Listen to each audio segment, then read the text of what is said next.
안녕하세요. 저는 소영옥이라고 합니다. 정말 어처구니 없던 제 이야기 좀 들어주세요. 하늘이 무너진다는 말이 어떤 의미인지 저는 평생을 모르고 살았습니다.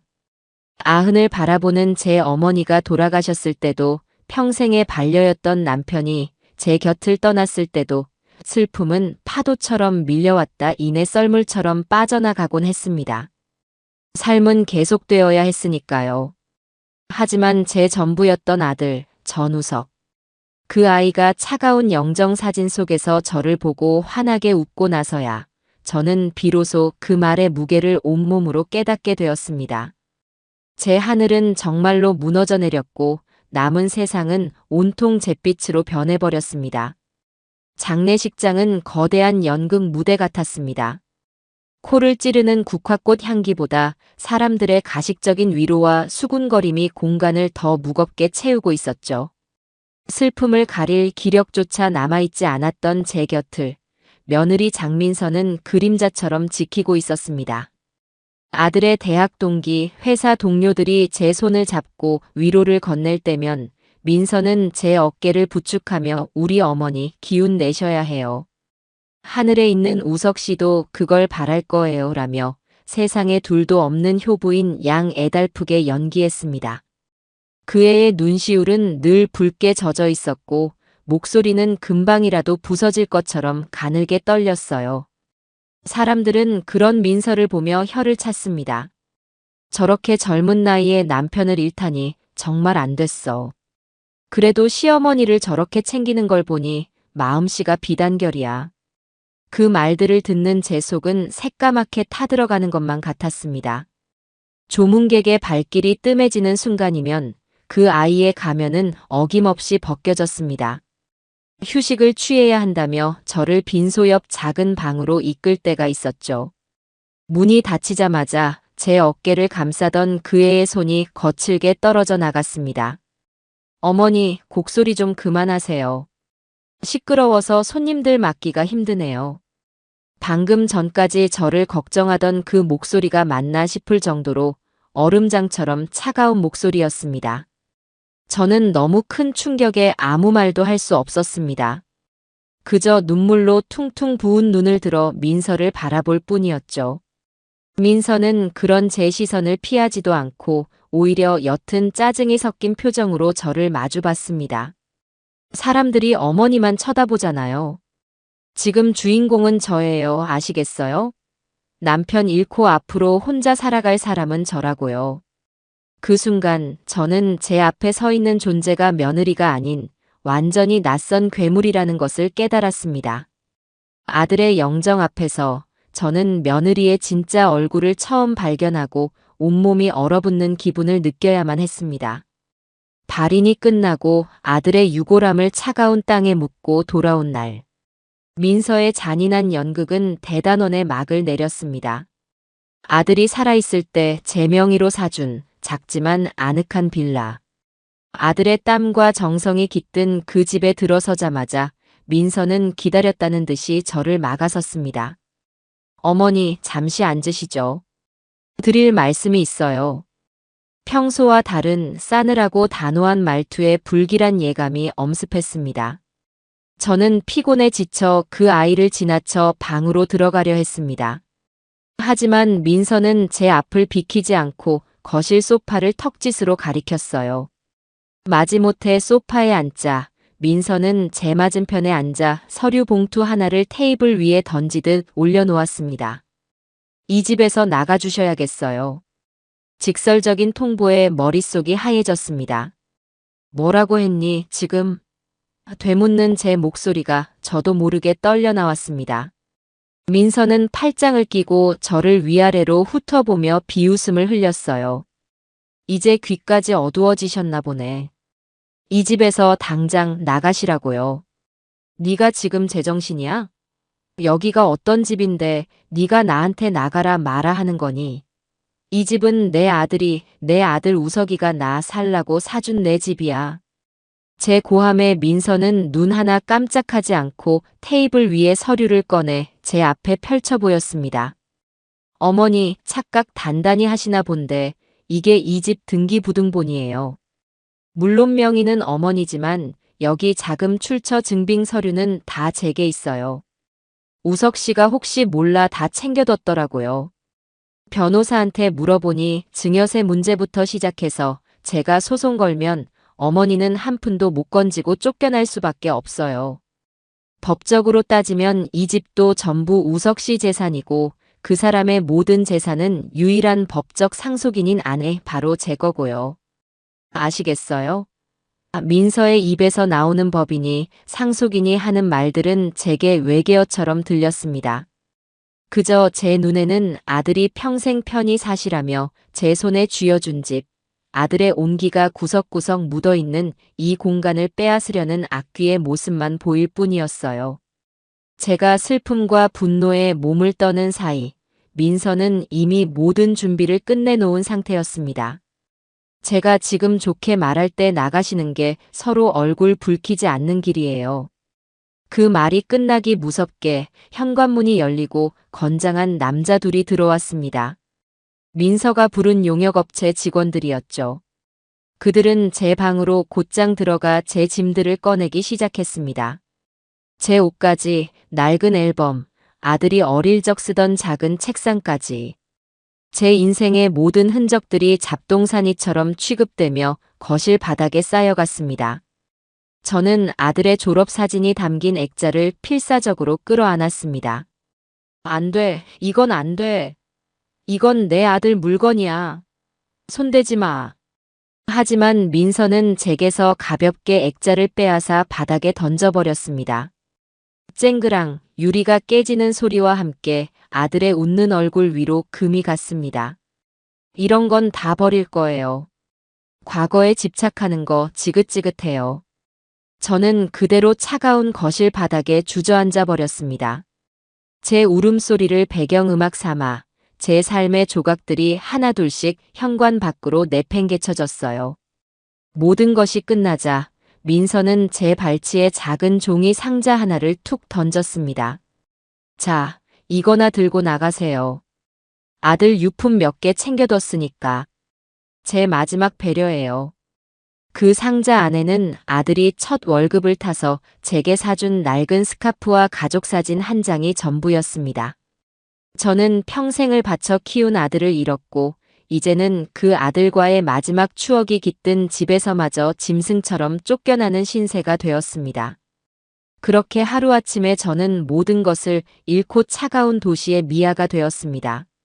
수중에는 민서가 던져준 상자와 지갑에 있던 현금 몇만 원이 전부였죠. 첫날 밤은 근처 찜질방에서 보냈습니다.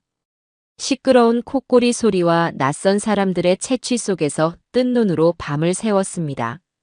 내가 왜 이곳에 있어야 하는지, 앞으로 어떻게 살아가야 할지 아무런 답도 찾을 수 없었어요. 며칠간 찜질방과 값싼 여관을 전전했지만 그 돈마저 금방 바닥을 드러냈습니다. 결국 저는 지하철역과 공원을 전전하는 신세가 되었습니다. 낮에는 무료 급식소에서 길게 줄을 서서 멀건 국에 밥을 말아 허기를 채웠고 밤에는 지하철역 구석에서 몰려오는 한기를 견디며 신문지를 덮고 새우잠을 잤어요. 스쳐 지나가는 사람들의 무시와 경멸의 눈초리가 날카로운 칼날이 되어 제 가슴을 후벼 팠습니다. 굶주림보다 더한 서러움과 수치심에 몇 번이고 죽음을 생각했습니다. 며칠을 씻지 못한 몸에서는 냄새가 났고 행색은 점점 더 남루해졌습니다. 한때는 번듯한 아들을 둔 어머니였던 저는 이제 누구도 거들떠보지 않는 도시의 유령이 되어가고 있었습니다. 그날도 저는 차가운 바람이 몰아치는 버스 정류장 의자에 멍하니 앉아 있었습니다. 해도 이미 오래전에 저물어 하늘은 짙은 보라색 물감을 풀어놓은 듯 스산한 빛을 띠고 있었죠. 퇴근 시간의 소란스러움이 한 차례 휩쓸고 지나간 거리는 텅 비어 있었고 간간히 지나가는 자동차들의 헤드라이트 불빛만이 젖은 아스팔트 위를 속절없이 미끄러지고 있었습니다. 초가을의 밤바람은 인정사정 없었습니다.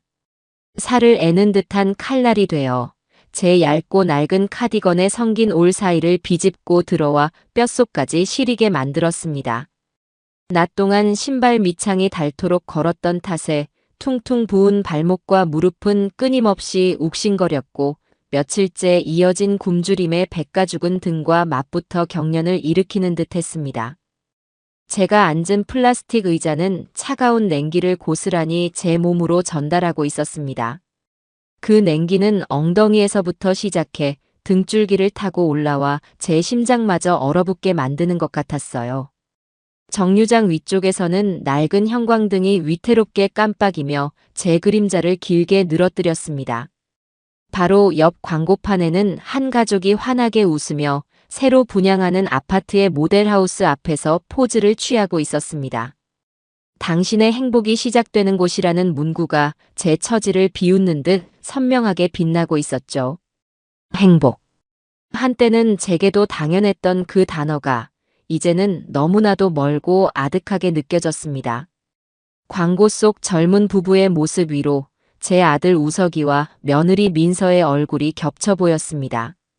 저 사진 속에 있어야 할 사람들은 바로 내 아들 내외였는데 저렇게 환하게 웃으며 새로운 보금자리를 꿈꿔야 할 내 아들은 이제 차가운 땅 속에 누워있고 며느리라는 악마는 내 아들의 피와 땀이 깃든 집에서 저를 내쫓고 호의호식하고 있겠지요. 분노가 치밀어 올랐지만 이제는 분노할 힘조차 남아있지 않았습니다. 그저 가슴속에 커다란 구멍이 뚫린 것처럼 시린 바람만이 그 사이를 횡하니 지나갈 뿐이었습니다. 저는 저도 모르게 제 옆, 텅 빈 공간으로 시선을 돌렸습니다.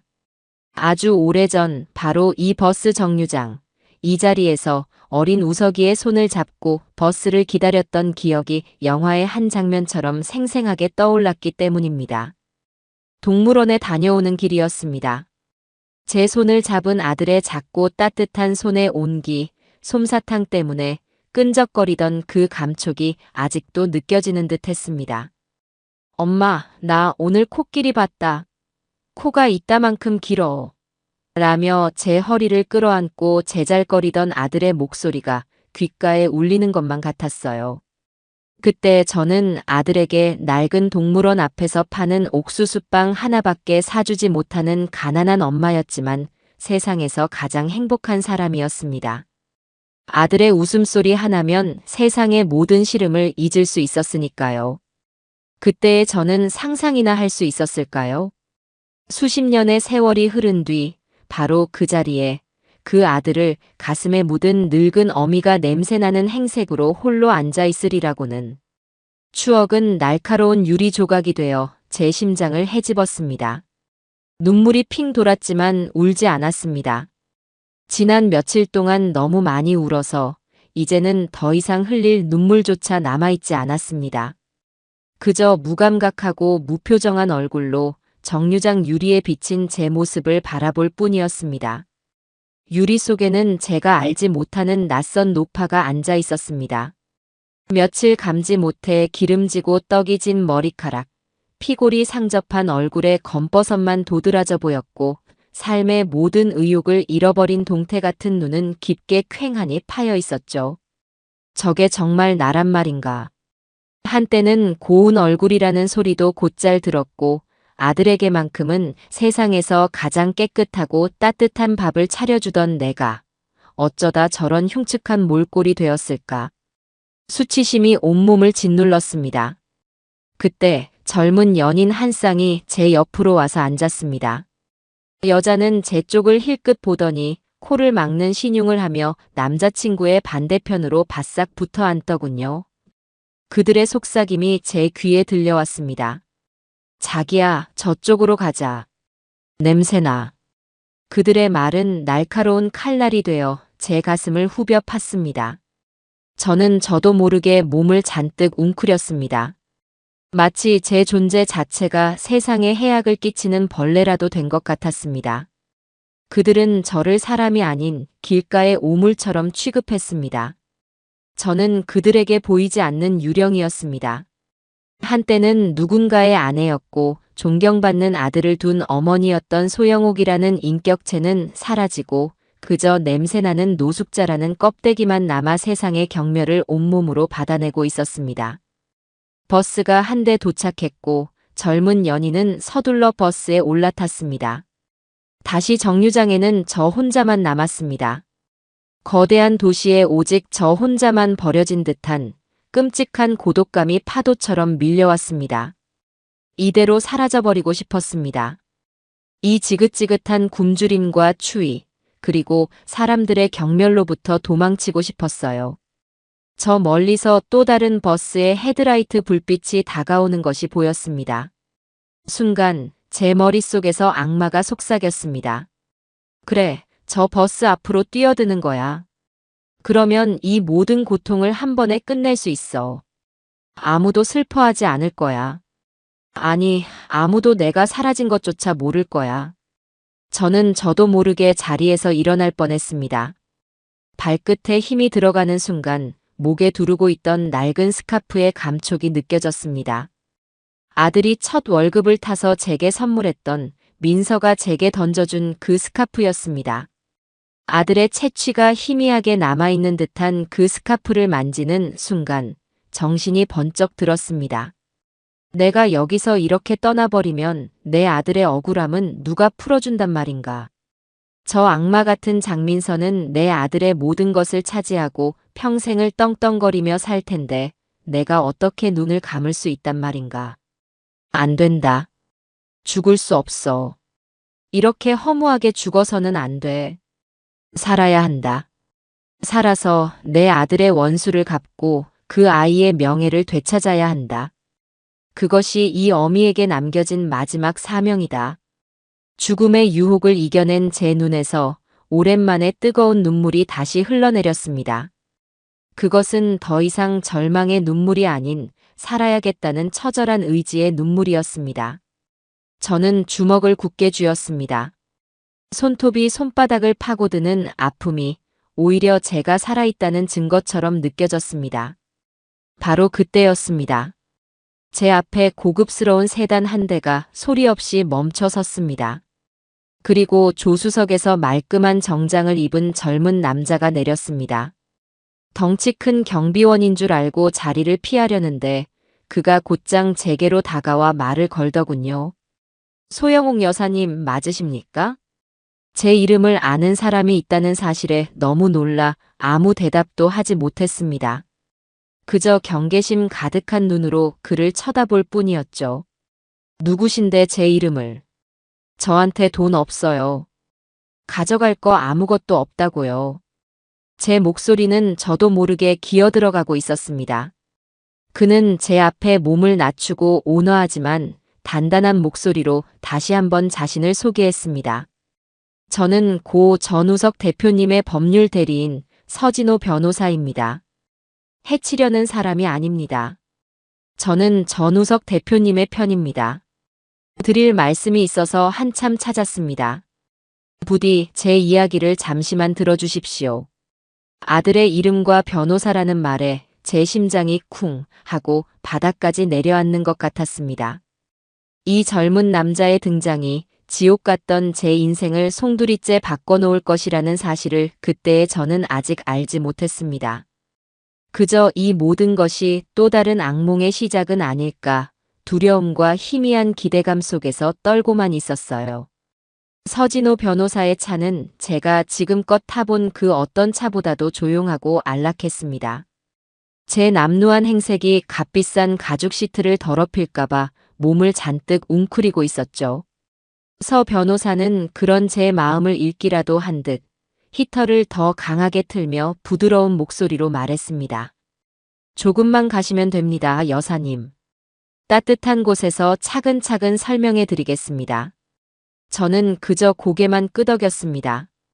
며칠 만에 느껴보는 온기에 긴장이 풀리면서 그동안 겪었던 서름과 피로가 한꺼번에 몰려오는 듯 했어요. 차가 멈춘 곳은 강남의 초고층 빌딩 앞이었습니다. 눈앞의 거대한 건물은 금방이라도 하늘에 닿을 듯 높이 솟아 있었죠. 난생 처음 와보는 이런 곳에 저 같은 사람이 발을 들여도 되나 망설여졌습니다.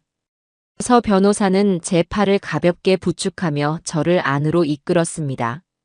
대리석 바닥은 거울처럼 반짝였고 사람들은 모두 영화배우처럼 멋지고 당당해 보였습니다. 그들과 제 모습이 비교되면서 다시 한번 제 처지가 비참하게 느껴졌어요. 엘리베이터는 소리 없이 올라가 40층에 멈췄습니다. 문이 열리자 법무법인이라는 글자가 새겨진 묵직한 현판이 보였습니다. 사무실은 제가 상상했던 것보다 훨씬 더 넓고 정돈되어 있었습니다.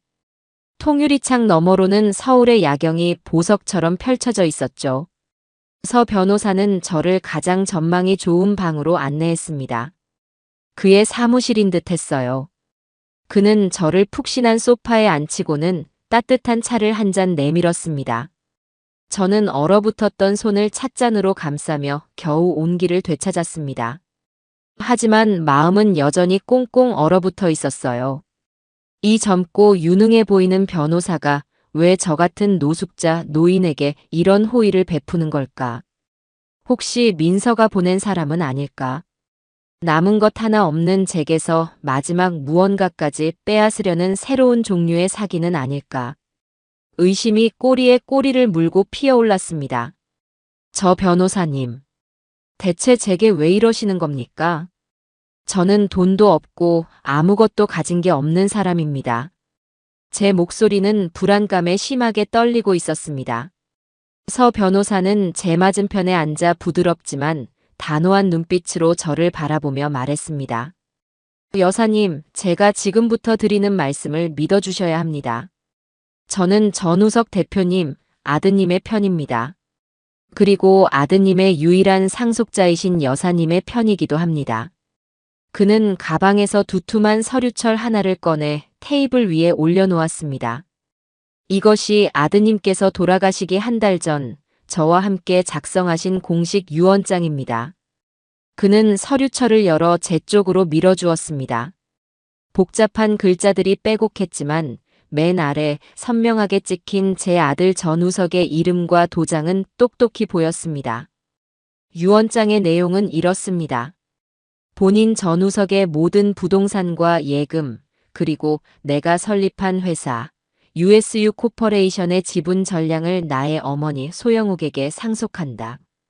또한 나의 아내 장민서에게는 단 한 푼의 유산도 남기지 않을 것을 명시한다라고 적혀 있습니다. 저는 제 귀를 의심했습니다. 민서에게는 한 푼도 주지 않고 모든 것을 저에게 남긴다고요? 아들이 왜 그토록 사랑했던 아내를 두고 왜 저에게 모든 것을 남긴다는 말인가요?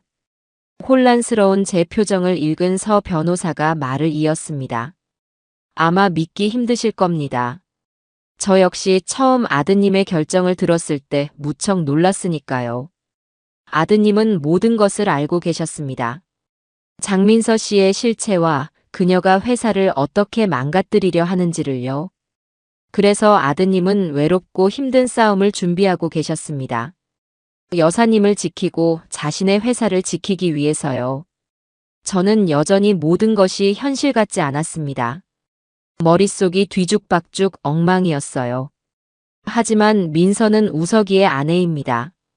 법적으로 모든 재산은 민서의 것이라고, 그래서 저를 집에서 내쫓았는데 이게 어떻게 된 일이죠? 제가 더듬거리며 묻자 서 변호사는 안타까운 표정으로 설명해 주었습니다. 원칙적으로는 배우자가 1순위 상속인이 맞습니다. 하지만 고인께서 명확한 유언장을 남기셨을 경우 유언의 내용이 법적으로 최우선 효력을 갖게 됩니다. 장민서 씨는 이 유언장의 존재를 전혀 모르고 있을 겁니다. 아마 아드님께서 남긴 초기 유언장이나 혹은 유언장이 없다고 생각하고 법정 상속 비율에 따라 모든 것을 차지하려 했을 테지요. 그의 설명은 논리정연했지만 제 마음은 쉬이 받아들이지 못했습니다. 평생을 남을 속여본 적 없이 정직하게 살아온 제게는 너무나도 충격적이고 거대한 이야기였어요. 제가 계속해서 망설이자 서 변호사는 잠시 침묵하더니 노트북을 열어 제 앞으로 돌려주었습니다. 여사님, 100마디 말보다 아드님의 목소리를 직접 들으시는 것이 나을 것 같습니다. 화면에는 어두운 방 안, 낯설고 수척해진 제 아들의 얼굴이 나타났습니다. 며칠 밤을 샌 사람처럼 눈밑은 거뭇했고 입가에는 힘없는 경련이 일고 있었어요. 제 기억 속에 건강하고 늠름했던 아들의 모습이 아니었습니다. 저는 저도 모르게 화면을 향해 손을 뻗었습니다. 아들의 목소리가 스피커를 통해 흘러나왔습니다. 어머니 접니다. 우석이에요. 이 영상을 보고 계실 때쯤이면 저는 아마 어머니 곁에 없겠네요. 죄송해요, 어머니. 정말 죄송합니다. 아들은 잠시 말을 잇지 못하고 고개를 숙였습니다. 화면 너머로도 아들의 깊은 고뇌와 슬픔이 느껴져 제 심장은 갈갈이 찢어지는 듯 했습니다. 제가 너무 어리석었어요. 사람을 잘못 봤습니다. 장민서라는 여자의 실체를 너무 늦게 알아버렸어요. 그 여자는 처음부터 저를 사랑한 게 아니었어요. 제 돈, 제 회사를 보고 접근했던 겁니다. 저는 그것도 모르고 어머니 속을 그렇게 썩여가며 그 여자와 결혼을 강행했고요. 모든 게 제 잘못입니다. 아들의 눈에서 눈물이 흘러내렸습니다. 저는 숨을 죽이고 다음 말을 기다렸습니다. 민서는 제 회사를 경쟁사인 카르마 이노베이션의 헐값으로 팔아넘기려고 하고 있어요. 그 회사 임원이랑 내연 관계더군요. 제가 출장 간 사이에 제 금고에서 회사 기밀 서류들을 빼돌린 것도 알게 됐습니다. 이 모든 사실을 알고 나서 저는 이혼과 법적 대응을 준비하고 있었습니다. 혹시 모를 사태에 대비해서 서진호 변호사님께 이 유언장과 영상도 남기는 거고요. 그런데 그들이 제 움직임을 눈치챈 것 같아요. 요즘 들어 자꾸 신변의 위협을 느낍니다. 며칠 전에는 차 브레이크가 이상하기도 했고요. 저는 제 심장이 멎는 것 같았습니다. 단순한 사고가 아니었을지도 모른다는 끔찍한 생각이 머리를 스쳤습니다. 어머니, 만약 저에게 무슨 일이 생긴다면 이건 사고가 아닐 겁니다. 부디 제 마지막 부탁을 들어주세요. 저 여자에게 제 회사를, 제 모든 것을 빼앗기게 두지 마세요. 어머니, 평생 저 때문에 고생만 하셨잖아요. 이제는 어머니 자신을 위해 사세요. 제가 어머니를 위해 지어드린 그 집에서 제가 평생을 바쳐 일군 이 회사와 함께 당당하게 사셔야 해요. 서진호 변호사님이 모든 것을 도와주실 겁니다. 그분은 제가 유일하게 믿는 사람이에요. 어머니 사랑해요. 다음 생에는 꼭 효도하는 아들이 될게요. 영상이 끝나고 저는 오랫동안 말을 잃었습니다.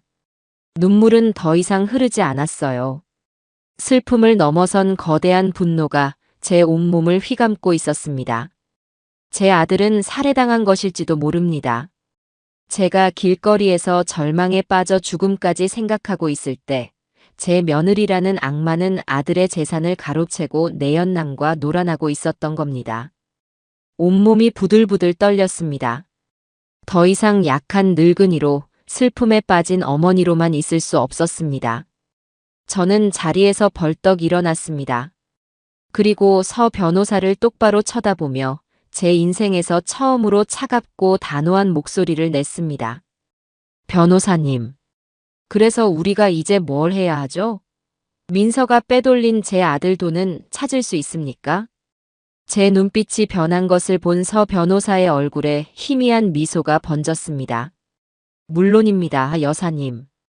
이제부터 진짜 싸움을 시작해야죠. 그는 자리에서 일어나 서류철에서 몇 장의 서류를 더 꺼내 보여주었습니다.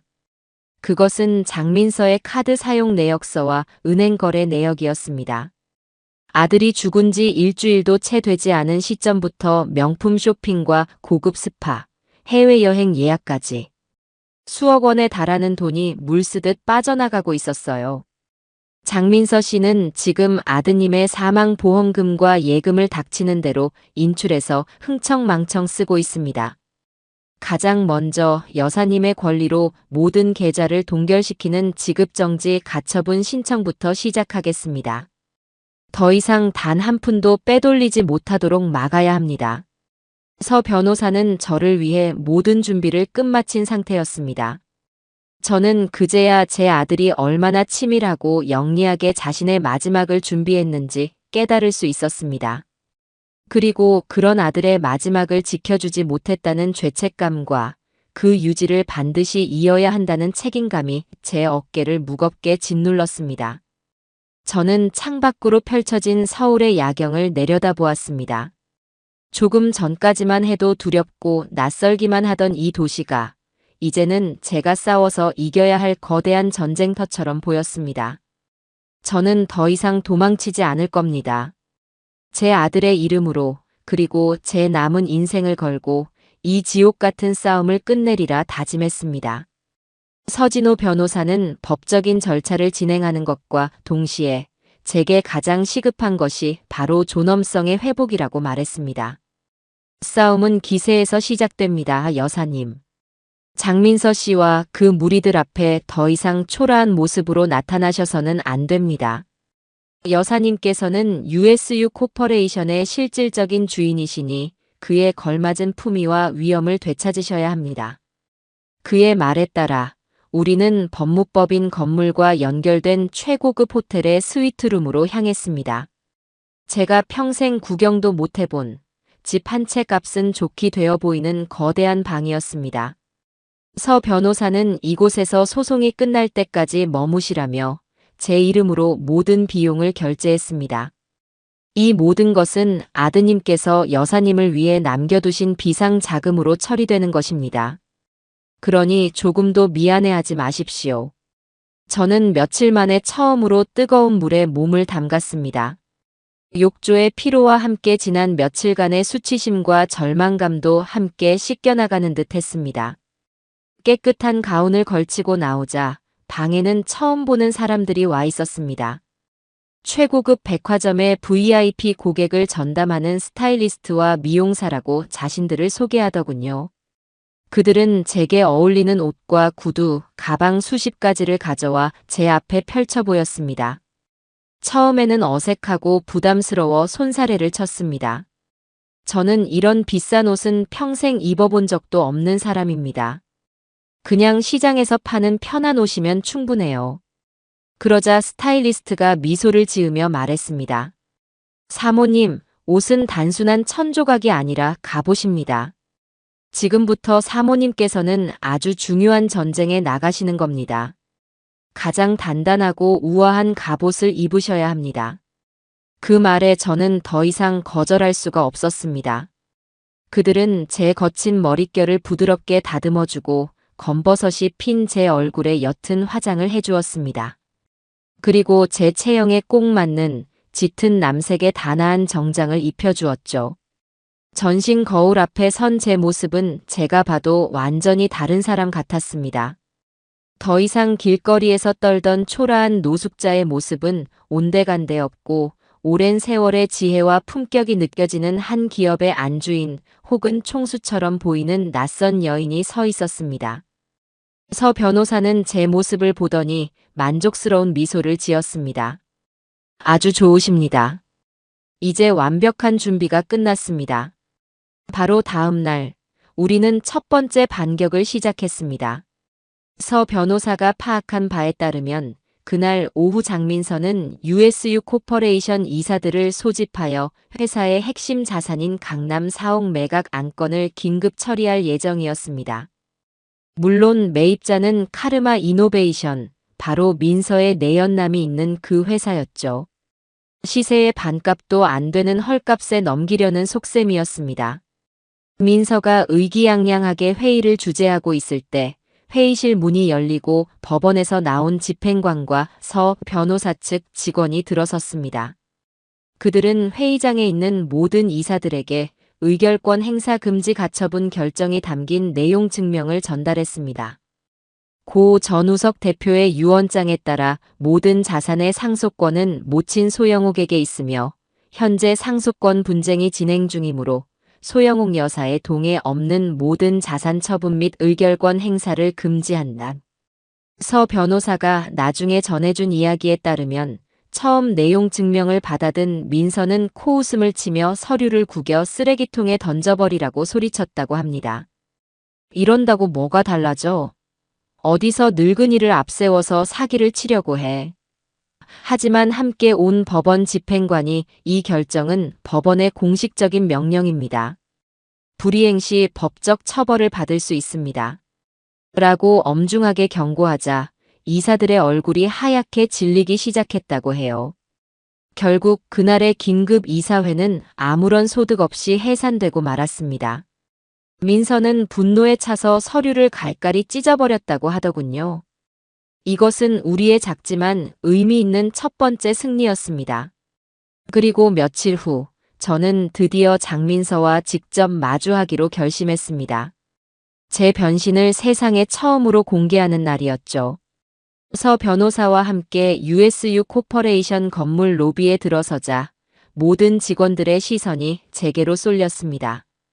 며칠 전까지만 해도 존재조차 몰랐을 혹은 알았더라도 무시했을 늙은 노인이 최고급 정장을 입고 유능한 변호사를 대동한 채 나타났으니 당연한 반응이었을 겁니다. 저는 그들의 시선을 피하지 않고 허리를 꼿꼿이 편 채 로비를 가로질렀습니다. 마치 이곳이 원래부터 제 자리였던 것처럼 당당하게요. 그때였습니다. 엘리베이터 문이 열리고 자신의 측근인 이사 몇 명과 웃고 떠들던 장민서가 걸어 나왔습니다. 그러다 로비 한가운데에 서 있는 저를 발견하고는 그 자리에서 얼음처럼 굳어버렸습니다. 그녀의 얼굴에서 웃음기가 순식간에 사라지고 경악과 불쾌감이 뒤섞인 표정이 떠올랐어요. 그녀는 잠시 저를 알아보지 못하는 듯 눈을 가늘게 떴다가 이내 제 정체성을 확인하고는 성큼성큼 제게로 다가왔습니다. 어머니, 지금 여기서 뭐 하시는 거예요? 여기가 어디라고 함부로 드나드세요. 당장 경비원 불러서 이 사람 끌어내지 않고 뭐 해요? 민서의 고함에 로비의 모든 소음이 멎었습니다.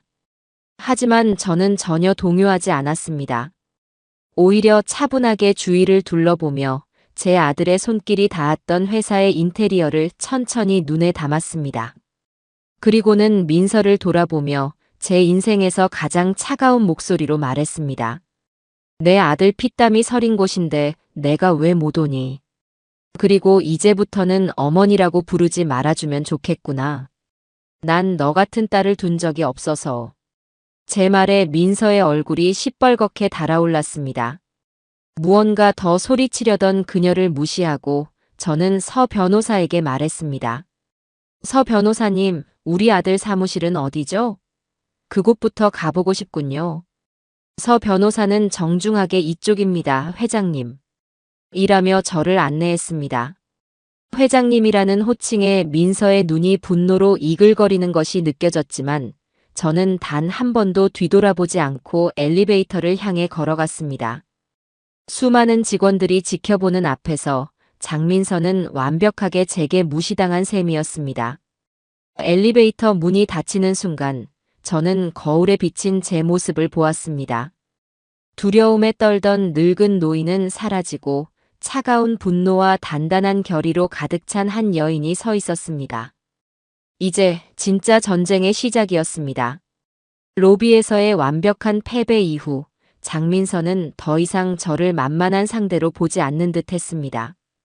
그녀는 교활한 방식으로 다음 공격을 준비했죠. 바로 여론전이었습니다. 며칠 뒤 유명 인터넷 언론사의 사회면에 대문짝만 한 기사가 실렸습니다. 비극의 젊은 미망인 눈물, 아들 유산 노리는 비정한 시어머니라는 아주 자극적인 제목의 기사였어요. 기사의 내용은 철저히 민서의 입장에서 쓰여 있었습니다. 자신을 빌현의 여주인공, 남편을 잃은 슬픔을 채 가누기도 전에 탐욕스러운 시어머니에게 핍박받는 가련한 미망인으로 포장했더군요. 반면에 저는 아들의 죽음을 슬퍼하기는커녕 돈에 눈이 멀어 며느리의 마지막 남은 재산까지 빼앗으려는 파렴치한 늙은이로 매도되어 있었습니다. 기사에는 익명의 측근이라는 사람들의 인터뷰가 교묘하게 섞여 있었습니다. 민서 씨는 평소에도 시어머니를 극진히 모셨어요. 용돈은 물론이고 명절마다 비싼 선물을 챙겨드리는 것도 잊지 않았죠. 그런데 이렇게 뒤통수를 맞을 줄은 몰랐다며 매일 밤 울고 있어요. 전부 명백한 거짓말이었습니다. 민서가 제게 용돈은커녕 따뜻한 밥 한 끼 차려준 적이 있었던가요? 하지만 대중들은 그런 진실에 관심이 없었습니다. 젊고 아름다운 미망인과 늙고 욕심 많은 시어머니라는 대결 구도에 열광할 뿐이었죠. 인터넷 댓글창에는 저를 향한 온갖 비난과 욕설이 쏟아졌습니다. 늙었으면 곱게 늙지, 추하다 추해. 아들 잡아먹은 것도 모자라서 며느리 등골까지 빼먹으려고 하네. 저는 제 평생 들어본 적도 없는 험한 말들을 읽으며 손을 부들부들 떨어야 했습니다. 서 변호사는 제게 기사를 보여주며 예상했던 일이라는 듯 담담하게 말했습니다. 이것이 장민서 씨가 원하는 그림입니다. 여사님을 감정적으로 만들어서 실수를 유발하려는 속셈이죠. 우리는 이런 저급한 여론전에 흔들릴 필요가 없습니다. 사실과 증거로만 싸우면 진실은 결국 밝혀지게 되어 있습니다. 그의 침착한 태도에 저도 이성을 되찾을 수 있었습니다. 분노는 들끓었지만 이제는 그 분노를 어떻게 사용해야 하는지 알 것 같았어요. 서 변호사는 이미 민서의 뒤를 캘 전문 인력을 고용한 상태였습니다. 며칠 후 그는 저를 찾아와 한 권의 보고서를 내밀었습니다. 인물 동향 보고서 장민서라고 적힌 표지를 넘기자 수십 장의 사진과 상세한 기록들이 나타났습니다. 보고서의 내용은 충격적이었습니다. 민서는 아들이 살아있을 때부터 한 고급 프라이빗 투자 클럽에서 만난 남자와 깊은 내연 관계를 유지하고 있었습니다. 남자의 이름은 이혁진. 바로 경쟁사인 카르마 이노베이션의 전략기획팀 상무였습니다. 보고서에는 두 사람이 호텔 라운지에서 다정하게 와인을 마시거나 고급 레스토랑에서 식사하는 모습, 심지어는 한밤중에 같은 오피스텔로 들어가는 모습까지 선명하게 찍혀 있었습니다. 아들이 저를 위해 회사를 위해 밤낮 없이 일하고 있을 때 민서는 다른 남자의 품에 안겨 아들의 모든 것을 팔아넘길 계획을 꾸미고 있었던 겁니다. 더욱 기가 막힌 사실은 민서가 우리 회사를 헐값에 넘기려던 계획의 배후에 바로 그 이혁진이 있었다는 것입니다. 서 변호사가 보여준 또 다른 자료에는 이혁진이 설립한 것으로 추정되는 유령 회사가 카르마 이노베이션과 USU 코퍼레이션의 인수합병이 성사될 경우 막대한 규모의 컨설팅 비용, 즉 성공 보수를 받기로 계약되어 있다는 내용이 담겨 있었습니다. 모든 퍼즐이 맞춰지는 순간이었죠. 이것은 단순한 불륜이 아니라 제 아들의 인생이 담긴 회사를 통째로 집어삼키려 한 거대한 음모였습니다. 제 아들은 이 모든 사실을 알게 되고 얼마나 큰 배신감과 절망을 느꼈을까요? 저는 보고서를 쥔 손에 힘을 주었습니다. 손톱이 손바닥을 파고드는 아픔도 느껴지지 않을 정도였어요. 여론전으로 재미를 본 민서는 더욱 대담해졌습니다. 이번에는 지상파 방송의 시사 교양 프로그램에 출연까지 했습니다. 그녀는 카메라 앞에서 하얀 소복 차림으로 나타나 금방이라도 쓰러질 것처럼 위태로운 모습으로 눈물 연기를 펼쳤습니다. 저는 아무것도 원하지 않아요. 그저 제 남편이 남긴 회사를 지키고 싶을 뿐이에요. 그런데 어머님께서는 자꾸 제게서 모든 것을 빼앗으려 하세요. 그러면서 그녀는 비장의 무기라며 품에서 낡은 편지 한 통을 꺼내 보였습니다. 최근에 남편의 유품을 정리하다가 발견한 편지예요. 저에게 남긴 마지막 편지였죠. 그녀는 떨리는 목소리로 편지를 읽어내려갔습니다. 사랑하는 민서에게. 혹시 내가 잘못되더라도 너무 슬퍼하지 마. 그리고 우리 어머니 성격이 조금 까다로우시지만 너가 잘 좀 챙겨드려. 어머니를 잘 부탁한다. 그 편지를 보는 순간 저는 실소를 터뜨릴 뻔했습니다. 제 아들 우석이는 왼손잡이였습니다. 그래서 글씨를 쓸 때 특유의 필체가 있었죠. 시옷이나 지읒 같은 자음을 쓸 때 항상 오른쪽 끝이 살짝 위로 올라가는 버릇이 있었어요. 하지만 방송 화면에 비친 편지의 글씨체는 누가 봐도 완벽한 오른손잡이의 정자체였습니다. 모든 것이 민서가 꾸며낸 조잡한 자작극이었던 겁니다. 저는 방송을 지켜보던 서 변호사에게 말했습니다. 변호사님, 저 편지는 가짜예요. 우리 우석이 글씨체가 아닙니다. 서 변호사는 이미 알고 있었다는 듯 고개를 끄덕였습니다. 네, 저도 그렇게 생각합니다. 이미 국내 최고의 필적 감정 전문가에게 연락해 두었습니다. 방송 자료를 넘겨 정식으로 감정을 의뢰할 겁니다. 장민서 씨는 스스로 무덤을 판 셈입니다. 법정에서 위조된 증거를 제출하는 것이 얼마나 큰 죄인지 곧 알게 될 겁니다. 텔레비전 화면 속에서 장민서는 비련의 여주인공처럼 청초하게 눈물을 흘리고 있었습니다. 하지만 제 눈에는 그 모습이 너무나도 역겹고 추악하게 보일 뿐이었습니다. 저는 조용히 텔레비전을 껐습니다. 그녀가 아무리 그럴듯한 거짓말로 세상을 속이려 해도 진실의 발톱은 이미 그녀의 목덜미를 향해 서서히 다가가고 있었습니다. 이제 그 발톱으로 악마의 숨통을 끊어놓을 차례였습니다. 장민서가 언론과 방송을 이용해 저를 탐욕스러운 늙은이로 몰아가는 동안 서진호 변호사와 저는 조용히 USU 코퍼레이션 내부의 세력을 규합하기 시작했습니다. 서 변호사는 말했죠. 여론은 바람과 같습니다, 여사님. 언제든 방향이 바뀔 수 있습니다. 하지만 회사를 지탱하는 기둥은 바로 사람입니다. 아드님께서 신뢰했던 사람들을 우리 편으로 만들어야만 이 싸움에서 진정으로 승리할 수 있습니다. 그의 최우선 목표는 박성준 상무이사, 아들이 살아생전 자신의 오른팔처럼 아끼고 믿었던 사람이었습니다. 아들이 갑작스럽게 세상을 떠난 후 박 상무는 민서의 전횡을 못마땅하게 여겨 병가를 내고 지방에 내려가 있다는 소식을 들었습니다. 서 변호사는 수소문 끝에 박 상무가 머물고 있는 조용한 사찰로 저를 안내했습니다. 수백 년 된 소나무가 그늘을 들이운 고즈넉한 찻집에서 우리는 드디어 박 상무와 마주 앉을 수 있었습니다. 오랜 마음고생 때문인지 그는 아들의 장례식 때보다 훨씬 더 수척해진 모습이었어요. 그는 우리를 보자마자 깊은 한숨부터 내쉬었습니다. 회장님, 아니 사모님. 그리고 서 변호사님. 저를 찾아오신 이유가 무엇인지 짐작이 갑니다만 저는 이 싸움에 끼어들고 싶지 않습니다. 회사가 지금 얼마나 어려운 상황인지 아십니까? 대표님을 잃은 충격이 채 가시기도 전에 이런 상속 분쟁까지 외부에 알려지면 회사는 그대로 무너질 겁니다. 그의 목소리에는 깊은 실망감과 무력감이 배어 있었습니다. 아마 그 역시 저를 그저 돈 문제로 회사를 시끄럽게 만드는 사람 중 하나로 생각하는 듯 했습니다.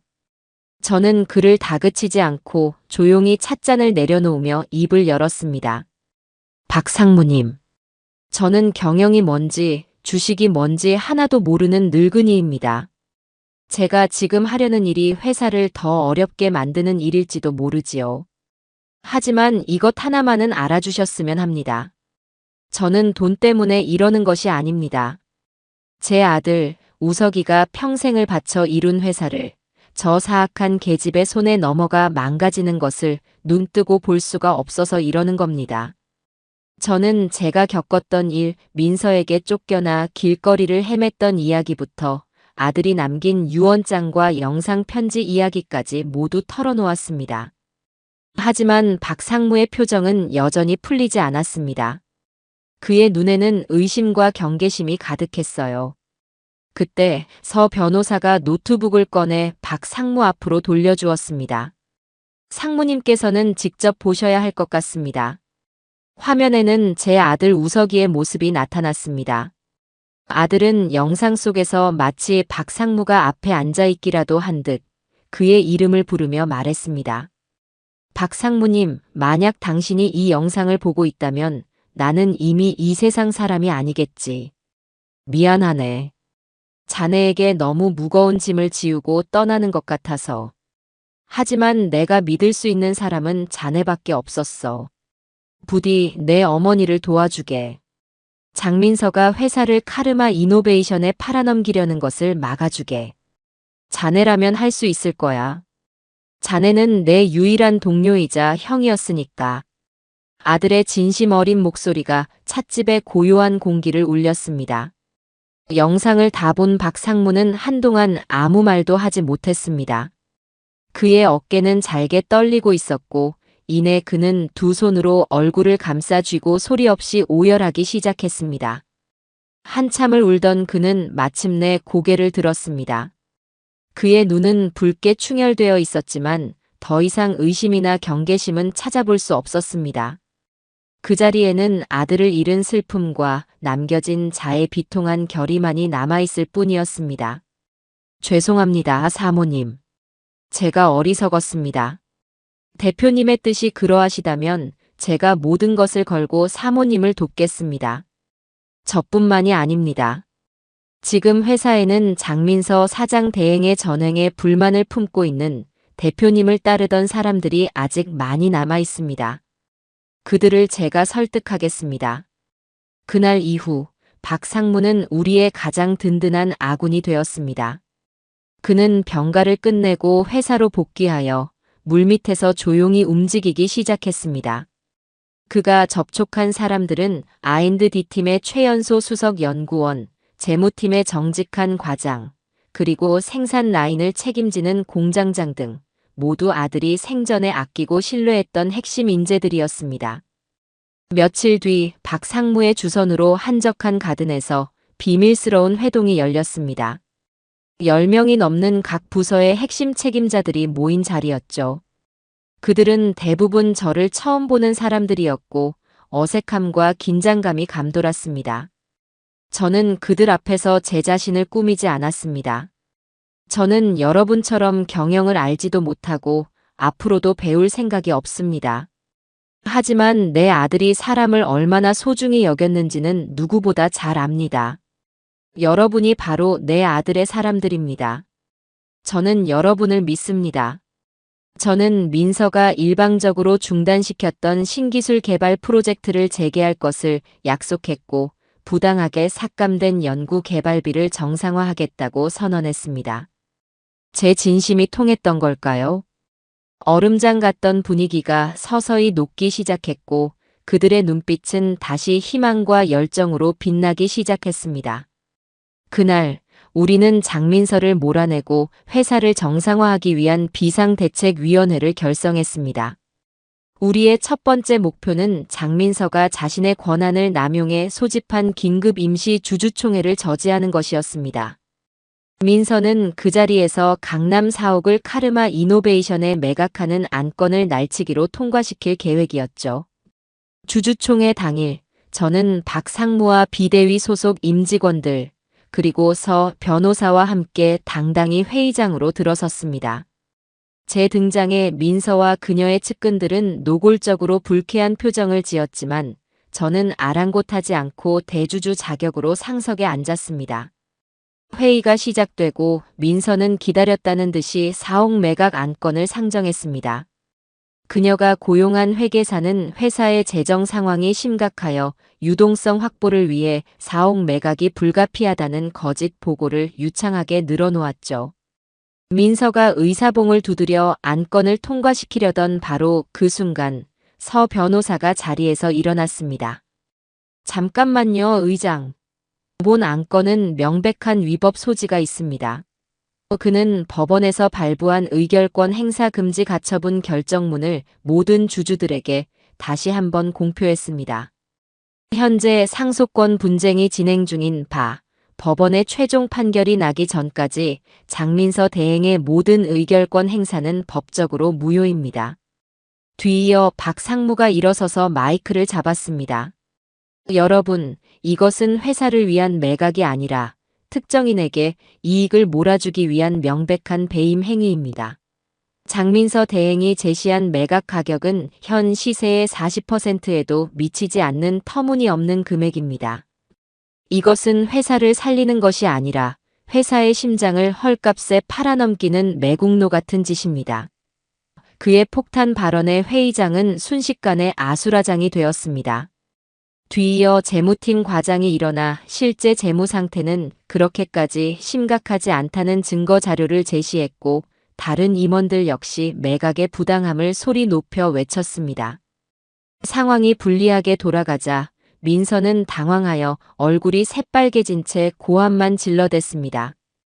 결국 중립적인 입장이던 소액 주주들까지 동요하기 시작했고 안건은 압도적인 반대로 부결되었습니다. 아니, 정확히는 판결 전까지 보류되었죠. 이것은 우리의 완벽한 승리였습니다. 저는 분노와 수치심으로 부들부들 떠는 민서를 차갑게 외면한 채 유유히 회의장을 빠져나왔습니다. 제 뒤로는 저를 지지하는 직원들의 뜨거운 박수 소리가 울려 퍼지고 있었습니다. 주주총회에서의 승리로 우리는 시간을 벌었습니다. 그 사이 서진호 변호사는 제 아들 우석이의 죽음에 대한 진실을 파헤치기 위해 모든 역량을 동원하고 있었습니다. 경찰은 아들의 죽음을 빗길 교통사고로 인한 단순 추락사로 서둘러 종결했지만 서 변호사는 그 보고서의 내용이 어딘가 석연치 않다고 생각했습니다. 그는 국내 최고의 교통사고 분석 전문가, 경찰청 과학수사대 출신의 베테랑을 고용해 사건을 원전부터 재검토하기 시작했어요. 전문가는 사고 현장 사진과 경찰 조사 기록, 그리고 차량 블랙박스 영상을 픽셀 단위로 분석했습니다. 며칠 뒤 그는 충격적인 분석 결과를 담은 보고서를 들고 우리를 찾아왔습니다. 결론부터 말씀드리자면 이것은 단순 사고가 아닐 가능성이 매우 높습니다. 그는 회의실 스크린에 사고 당시의 도로 상황을 시뮬레이션으로 재현해 보여주었습니다. 경찰 보고서에는 폭우로 인한 도로 결빙 및 수막 현상이 사고의 주원인이라고 명시되어 있습니다. 하지만 제가 사고 당일의 기상 데이터를 정밀 분석한 결과 사고 시각에는 가랑비 수준의 비가 내렸을 뿐 도로가 얼거나 수막 현상이 발생할 정도의 강수량은 아니었습니다. 더군다나 고 전우석 대표님의 차량은 최신형 사륜 구동 세단으로 빗길 제동 능력과 안전성이 매우 뛰어난 모델입니다. 이런 차가 그렇게 쉽게 통제력을 잃고 가드레일을 들이받는다는 것은 상식적으로 납득하기 어렵습니다. 그는 이어서 스크린에 사고 차량의 타이어 자국 사진을 확대해서 보여주었습니다. 이 스키드 마크를 보십시오. 단순 미끄러짐으로 생긴 자국이 아닙니다. 이것은 운전자가 외부의 갑작스러운 위협, 예를 들면 다른 차량의 급작스러운 끼어들기 같은 것을 피하기 위해 핸들을 반사적으로 격하게 꺾었을 때 나타나는 전형적인 회피 조향의 흔적입니다. 그의 설명을 듣는 동안 제 손에서는 식은땀이 흘렀습니다. 아들이 영상 편지에서 했던 말, 요즘 들어 신변의 위협을 느낀다. 며칠 전에는 차 브레이크가 이상하기도 했다는 그 말이 뇌리에서 떠나지 않았습니다. 제 아들은 사고를 당한 것이 아니라 살해당한 것일지도 모른다는 끔찍한 확신이 온몸을 덮쳐왔습니다. 의심의 조각들은 계속해서 발견되었습니다. 서 변호사팀의 다른 직원은 아들의 사망보험금 문제를 파고들고 있었습니다. 아니나 다를까 장민서는 아들이 죽기 불과 3개월 전에 수령인을 자신으로 지정하여 50억 원에 달하는 거액의 종신보험에 가입했던 사실이 드러났습니다. 이상한 점은 아들은 평소에 보험을 불신하며 어떤 종류의 보험 가입도 꺼려했다는 점입니다. 저는 서 변호사와 함께 보험 가입 신청서를 확인했습니다. 그곳에는 분명 제 아들의 서명이 있었지만 어딘지 모르게 부자연스러웠습니다. 서 변호사는 즉시 필적 감정 전문가에게 해당 서명의 감정을 의뢰했습니다. 며칠 뒤 나온 감정 결과는 진위를 판별하기 어려우나 위조되었을 가능성을 배제할 수 없음이라는 애매한 소견이었습니다. 전문가는 서명 자체는 매우 정교하게 모방되었지만 필압, 즉 글씨를 누르는 힘의 분포가 고인의 평소 필체와는 다른 패턴을 보입니다. 누군가 고인의 서명을 오랫동안 연습한 뒤 신중하게 따라 쓴 것으로 보입니다. 라고 덧붙였습니다. 또한 이 보험 계약을 담당했던 설계사가 민서의 대학 동창이며 계약 성사 직후 거액의 현금을 받고 잠적했다는 사실까지 알아냈습니다. 모든 정황이 하나의 끔찍한 진실을 향해 소리치고 있었습니다. 그리고 마침내 결정적인 증거가 우리 손에 들어왔습니다. 사고 당시 경찰은 현장 근처에서 한 오토바이를 봤다는 목격자의 진술을 확보했지만 목격자가 신원 밝히기를 꺼려 해 간단한 초기 진술만 받고 사건 파일에 묻어두었습니다. 서 변호사가 고용한 흥신소는 수주일에 걸친 탐문과 추적 끝에 마침내 그 목격자를 찾아내는데 성공했습니다. 그는 인근 공사 현장에서 일하던 야간 근무자로 혹시라도 불이익을 당할까 두려워 그동안 숨어 지냈다고 합니다. 우리는 그를 안전한 장소에서 만나 당시 상황에 대한 자세한 이야기를 들을 수 있었습니다. 그날따라 이상하게 그 오토바이가 기억에 남아요.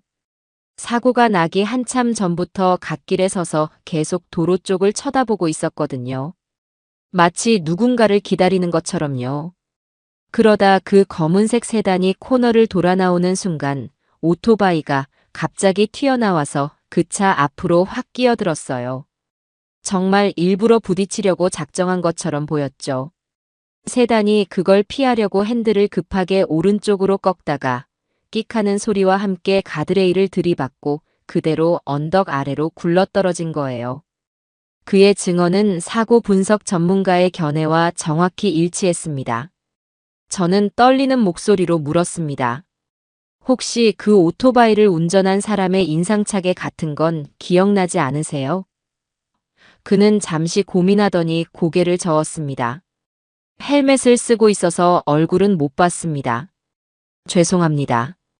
실망감이 밀려오는 순간 그가 무언가 생각났다는 듯이 덧붙였습니다.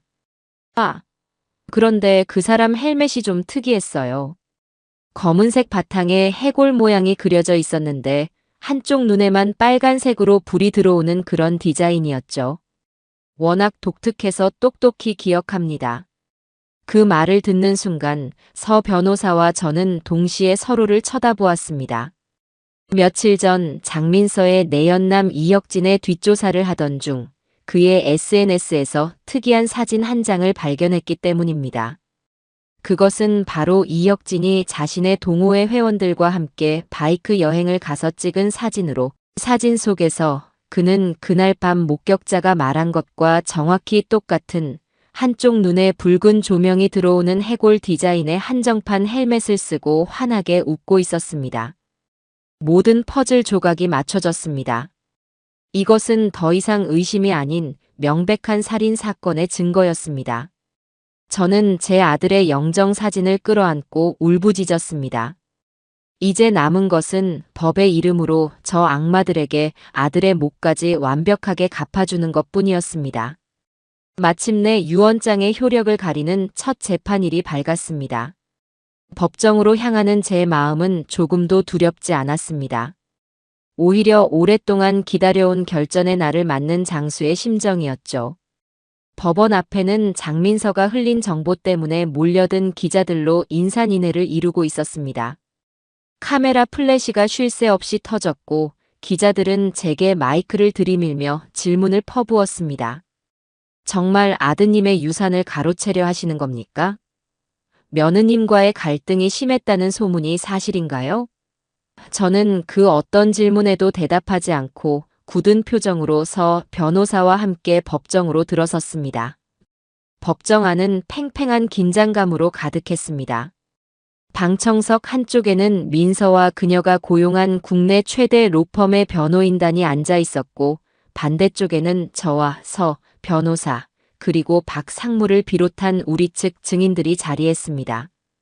재판이 시작되자마자 민서 측 변호인은 기다렸다는 듯이 선제 공격에 나섰습니다. 그들의 전략은 저를 정신적으로 문제가 있는 사람으로 몰아가 유언장의 효력 자체를 문제 삼기 전에 제 신뢰도를 떨어뜨리는 것이었습니다.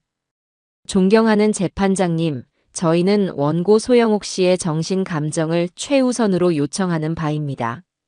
원고는 아들을 잃은 큰 충격으로 인해 현재 정상적인 판단이 불가능한 상태, 즉 심신미약 상태에 빠져 있을 가능성이 매우 높습니다.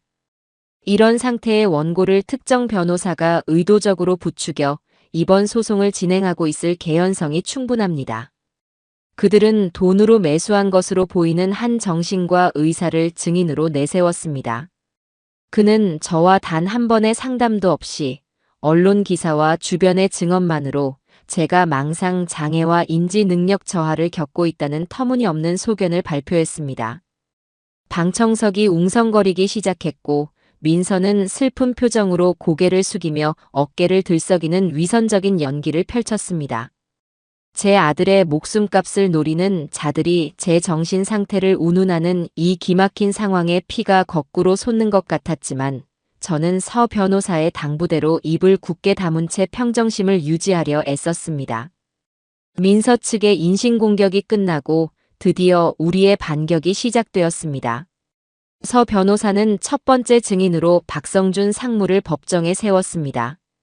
박 상무는 차분하지만 힘있는 목소리로 아들이 죽은 직후부터 민서가 회사를 어떻게 사유화하고 망가뜨리려 했는지, 그리고 카르마 이노베이션과의 부적절한 거래를 어떻게 추진하려 했는지를 상세하고 논리적으로 증언했습니다. 그의 증언으로 회사를 지키려는 비련의 미망인이라는 민서의 이미지는 서서히 균열이 가기 시작했습니다. 이어서 서 변호사는 두 번째 증인으로 필적 감정 전문가를 불렀습니다.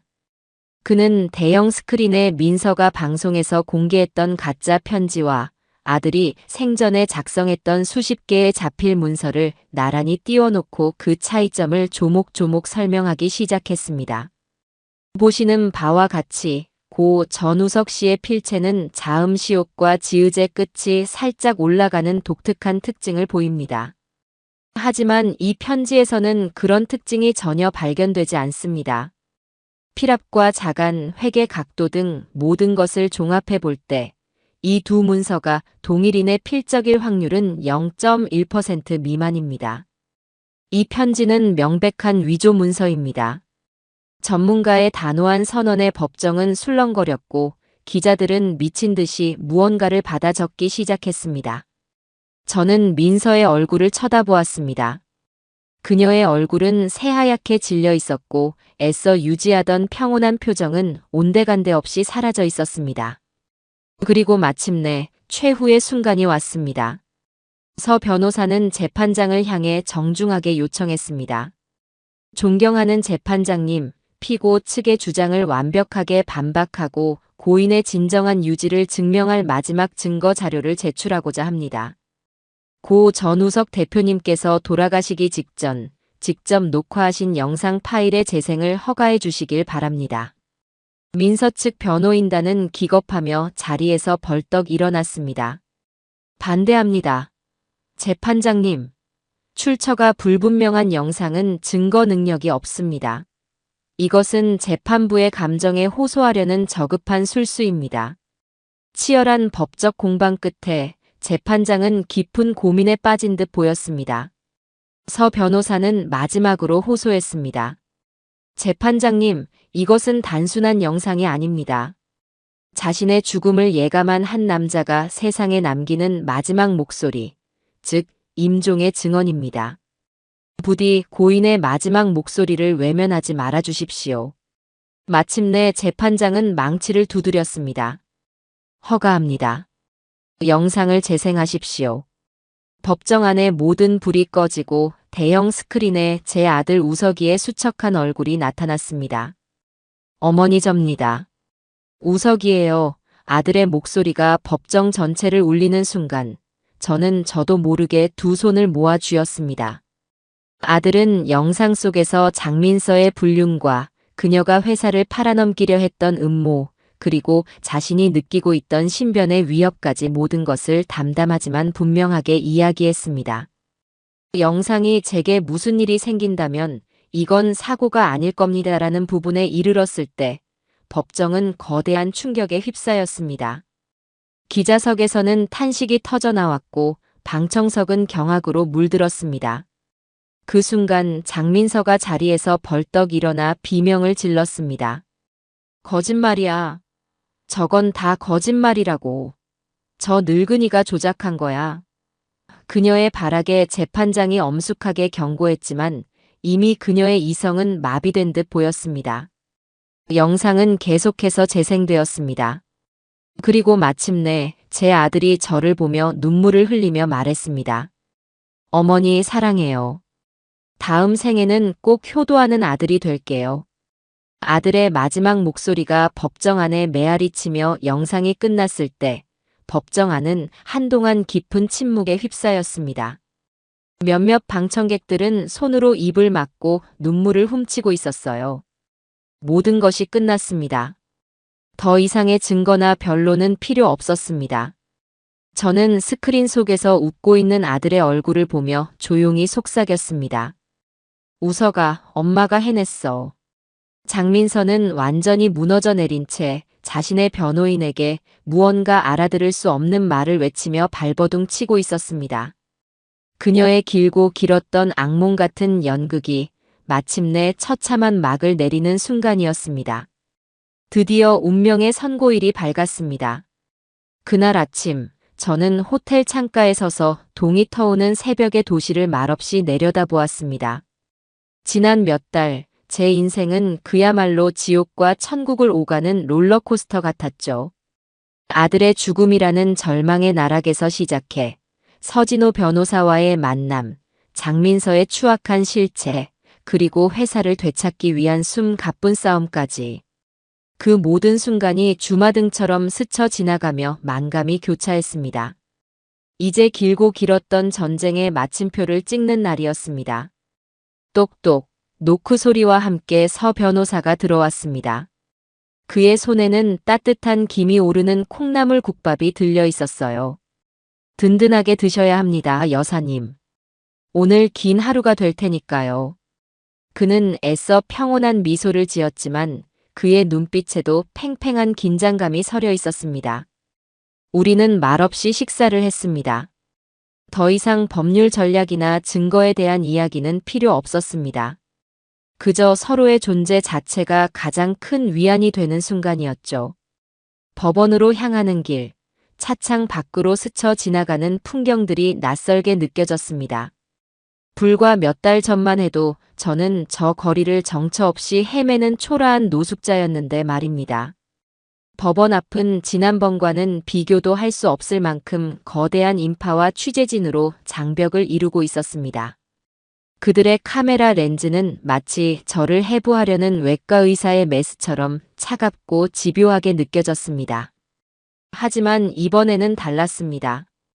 제 옆에는 든든한 아들 같은 서 변호사가 있었고 제 뒤에는 저를 믿고 지지해주는 수많은 사람들의 마음이 함께하고 있었습니다. 저는 허리를 꼿꼿이 세우고 그 어떤 흔들림도 없이 인파를 헤치고 법정으로 들어섰습니다.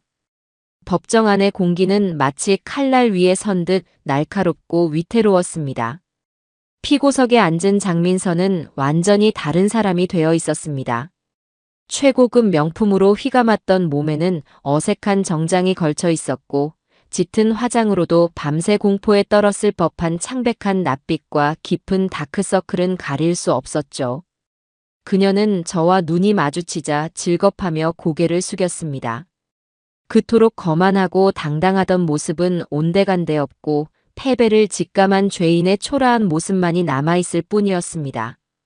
잠시 후 재판장이 법복을 입고 위험 있는 모습으로 들어섰고 법정 안에 모든 사람들이 기립했습니다. 짧지만 영원처럼 느껴지는 정적이 흐른 뒤 재판장은 두꺼운 판결문을 들어 올리고 낮은 목소리로 그 내용을 읽어내려가기 시작했습니다. 그의 목소리는 법정 전체를 장악하는 힘이 있었어요. 판결을 선고하겠습니다. 본 재판부는 지난 수개월에 걸쳐 원고와 피고 양측이 제출한 증거와 증인들의 증언을 면밀히 검토하였습니다. 그 결과 원고 소영옥 측이 제출한 증거와 증언, 특히 고 전우석 씨가 생전에 남긴 영상 자료는 그 내용과 녹화 정황에 비추어 볼 때 고인의 진정한 의사를 담고 있는 명백한 증거로서의 신빙성을 인정하는 바입니다. 재판장은 잠시 저를 바라본 뒤 다시 판결문을 향해 시선을 돌렸습니다. 반면 피고 장민서 측의 주장은 대부분 구체적인 증거가 부족하며 고인과의 애틋한 관계를 증명하기 위해 제출했던 자필 편지는 국립과학수사연구원의 필적 감정 결과 고인의 필체와 상이하다는 결론이 나왔습니다. 이는 단순한 실수가 아닌 재판부를 기만하고 사법 절차의 공정성을 심각하게 훼손하려는 악의적인 시도로 판단되기에 본 재판부는 이를 매우 엄중하게 꾸짖는 바입니다. 재판장의 한마디 한마디가 민서의 심장을 찌르는 비수처럼 날아가 박혔습니다. 그녀의 어깨가 눈에 띄게 움츠러들었고 옆에 앉은 변호인은 고개를 숙인 채 미동도 하지 않았습니다.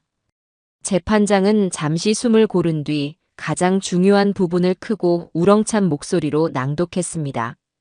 이에 본 재판부는 고 전우석 씨가 남긴 2024년 8월 15일 자 유언장이 공증인의 입회하에 적법한 절차에 따라 작성된 진정한 문서임을 인정하며 그 법적 효력을 온전히 확인합니다.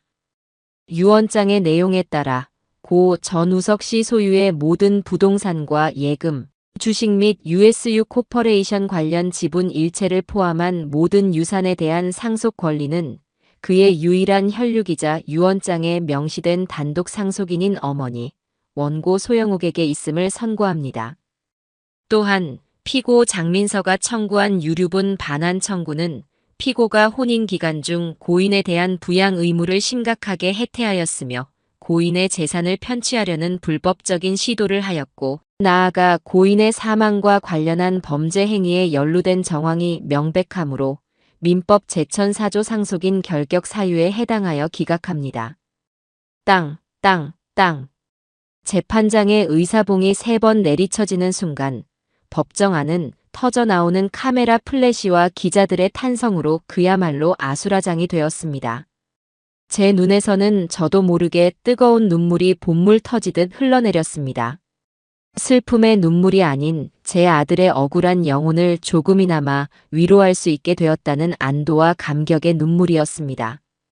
옆자리에 서 변호사가 제 손을 따뜻하게 그리고 힘주어 잡아주었습니다. 바로 그 순간 피고석에서 장민서의 짐승 같은 절규가 터져나왔습니다. 아니야. 이건 무효야. 내가 우석 씨 아내인데. 내가 법적 상속자라고. 저 늙은이가 전부 조작한 거야. 그녀는 이성을 잃고 제게 달려들려 했지만 법정 경위들에게 양팔을 붙들려 저지당했습니다. 질질 끌려나가면서까지 내 돈이야. 다 내 돈이라고. 라며 발악하는 그녀의 마지막 모습은 추하기 짝이 없었죠. 법정을 나오자 기자들이 벌떼처럼 저를 둘러쌌습니다. 이전과 달리 그들의 질문에는 경의와 호기심이 담겨 있었습니다. 저는 서 변호사의 부축을 받으며 수많은 카메라와 마이크 앞에 섰습니다. 그리고 잠시 숨을 고른 뒤 제 인생에서 가장 당당하고 힘있는 목소리로 말했습니다. 정의는 살아있었습니다. 그리고 진실은 결코 묻히지 않는다는 평범한 사실을 오늘 다시 한번 확인했습니다. 저는 오늘 돈을 되찾은 것이 아닙니다. 저는 세상의 오해 속에 더럽혀졌던 제 아들의 빼앗긴 명예와 그 아이의 마지막 진심을 되찾았을 뿐입니다.